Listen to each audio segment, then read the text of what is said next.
ബിസ്മില്ലാഹിർ റഹ്മാനിർ റഹീം. Hello, welcome back. എന്തെൻ്റെ വിശേഷം? എല്ലാം റാഹത്തല്ലേ? അപ്പോൾ ഇന്നത്തെ വിശേഷം എന്താണെന്ന് പറഞ്ഞാൽ, സത്യം പറഞ്ഞാൽ എനിക്ക് ഈ വീഡിയോസ് കാണുമ്പോൾ ഒന്നും ഓർമ്മയാകുന്നില്ല കേട്ടോ. കാരണം നമ്മളിങ്ങനെ എഡിറ്റിംഗ് ആക്കിയിട്ട് കുറേ ദിവസം വെച്ചാൽ നമുക്കതിൻ്റെ എന്താ പറയുക, അതിനുള്ള സംസാരം നമുക്കത്ര പെട്ടെന്ന് വരുന്നില്ല. പക്ഷേ ഇപ്പോൾ എന്തായാലും എനിക്ക് കുറച്ച് ഓർമ്മ വരുന്നുണ്ട്. ഇത് ഞാൻ റജബ് 27 നോമ്പിൻ്റെ ദിവസം ഉണ്ടാക്കിയിട്ടുള്ള വീഡിയോസാണ്. അപ്പോൾ അന്ന് കുറേ ഐറ്റംസൊക്കെ ഞാൻ പെട്ടെന്ന്, ഇതിപ്പോൾ ഏകദേശം ഒരു 5 മണിയാകുമ്പോഴത്തേക്കാണ് കിച്ചണിലോട്ട് വന്നത്. അവസാനമുള്ള കുറച്ച് കാര്യങ്ങളുണ്ടല്ലോ, ഫ്രൈ അതൊക്കെ. അപ്പോൾ ഇത് ഓണിയൻ ഫ്രൈ, ഉള്ളി ബജിക്ക് വേണ്ടിയിട്ടുള്ള ഒരു കൂട്ടാണ് കേട്ടോ. നല്ല ഒരു ക്രിസ്പി ആയിട്ടുള്ള ഒരു ഉള്ളി ബജിക്കുള്ള ഒരു കൂട്ടാണ് ഉണ്ടാക്കിയിട്ടുള്ളത്. ബാക്കി കാര്യങ്ങളൊക്കെ ഞാൻ ഉച്ചയ്ക്ക് മുന്നേ ചെയ്തിട്ട് ഒന്ന് ഫ്രഷ് ആയിട്ട് പിന്നെ ഞാൻ വീണ്ടും ഈവനിങ് തൊട്ടാണ് കേട്ടോ സ്റ്റാർട്ടാക്കിയിട്ടുള്ളത്. അപ്പോൾ ഞാനിതിലോട്ട് ഉള്ളിയും മല്ലിച്ചപ്പും മുന്നേ മുറിച്ച് വെച്ചിട്ടുണ്ടായിരുന്നു. പിന്നെ അതിലോട്ട് കുറച്ച് മട്ടൻ മസാലയാണ് കേട്ടോ ഞാൻ ആഡ് ആക്കിയിട്ടുണ്ടായിരുന്നത്. പിന്നെ ഗരം മസാല, ക്യൂമിൻ പൊടിച്ചത്, പിന്നെ വലിയ ജീരക പൊടിച്ചത്. എന്നിട്ട് ആവശ്യത്തിനുള്ള ഉപ്പും മഞ്ഞൾപ്പൊടിയാണ് ഇട്ടിട്ടുണ്ടായിരുന്നത്. എന്നിട്ട് അതിലോട്ട് 3 ടേബിൾ സ്പൂണ് നമ്മുടെ കടലപ്പൊടിയില്ലേ, ബേസൻ പൗഡർ, അതും 1 ടേബിൾ സ്പൂൺ കോൺഫ്ലവറും ആഡ് ആക്കിയിട്ട് നല്ലോണം ഒന്ന് കൈകൊണ്ട് മിക്സ് ആക്കിയിട്ട് ഒരു മീഡിയം തീയിൽ വെച്ചിട്ട് നല്ല തിരിച്ചും മറിച്ചിട്ടിട്ട് കുറച്ച് നേരം ഫ്രൈ ആക്കിയിട്ടാണ് നല്ല ക്രിസ്പി ആയിട്ടുള്ള ഉള്ളിവട ഉണ്ടാക്കിയിട്ടുണ്ടായിരുന്നത്.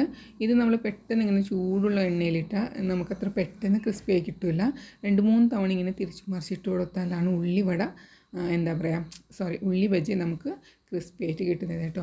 നിങ്ങൾ ഈ ട്രിക്സ് മനസ്സിലാക്കിയിട്ടുണ്ടോ? നിങ്ങൾ ഫ്രൈ ആക്കുമ്പോൾ എന്തായാലും അതും കൂടി ഒന്ന് ഫോളോ ആക്കി നോക്കാം കേട്ടോ.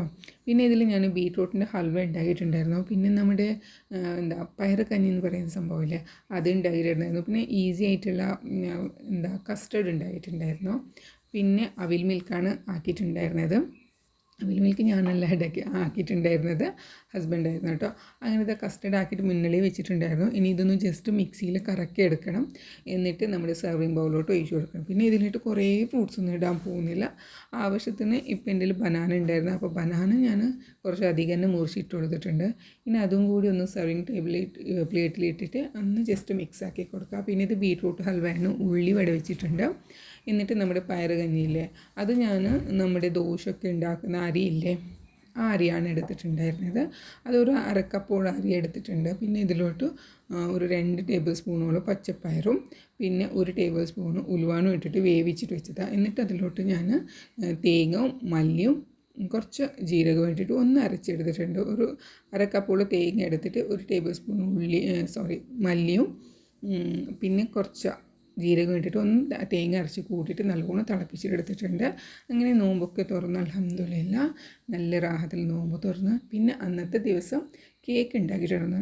കാരണം എൻ്റെ ഞാൻ പുഡിംഗ് ആക്കാൻ വേണ്ടിയിട്ട് ഒന്നും ഉണ്ടാവാത്തപ്പോൾ ഞാൻ കേക്ക് ഉണ്ടാക്കി. പക്ഷേ ആ കേക്കിന് കേക്ക് ഭയങ്കര സോഫ്റ്റായിപ്പോയി. അപ്പോൾ ഇത് കാണുന്നില്ല, ഞാൻ സ്പൂൺ കൊണ്ടാണ് കട്ടാക്കിയിട്ടുള്ളത്. ഇത്രയും സോഫ്റ്റായിട്ടുണ്ടായിരുന്നു ആ കേക്ക്. പക്ഷേ എന്താണെന്ന് വെച്ചാൽ ഇതിൽ ക്രീം എടുത്തത് കുറച്ച് അധികമായിപ്പോയി. അപ്പോൾ ഇനി ഫ്രിഡ്ജിൽ വെച്ചാൽ അതിന് കളയേണ്ടി വരുമെന്ന് വിചാരിച്ചിട്ട് ഞാൻ ഇങ്ങനെ ചെയ്തതാണ്. പക്ഷേ ഈ നോമ്പ് തുറന്നിട്ട് കേക്ക് കഴിക്കാനുള്ള മൂടില്ല. പക്ഷേ ഉണ്ടാക്കിയത് കൊണ്ട് ജസ്റ്റ് ഒന്ന് കാണിക്കാമെന്ന് വിചാരിച്ചിട്ട് കട്ടാക്കിയതാണ് ഞാൻ.